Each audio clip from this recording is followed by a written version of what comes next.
السلام علیکم ورحمۃ اللہ وبرکاتہ۔ حدیث پاک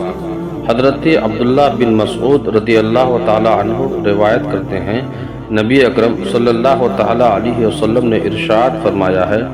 تم لوگ جل جاتے ہو، تم لوگ جل جاتے ہو،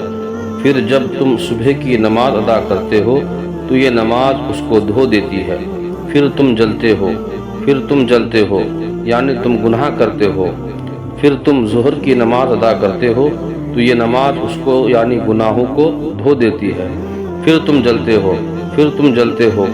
پھر جب تم عصر کی نماز ادا کرتے ہو تو یہ نماز اس کو دھو دیتی ہے، پھر تم جلتے ہو، پھر تم جلتے ہو، جب مغرب کی نماز ادا کرتے ہو تو یہ نماز اس کو دھو دیتی ہے، پھر تم جلتے ہو، پھر تم جلتے ہو، پھر جب تم عشاء کی نماز ادا کرتے ہو تو یہ نماز اس کو دھو دیتی ہے،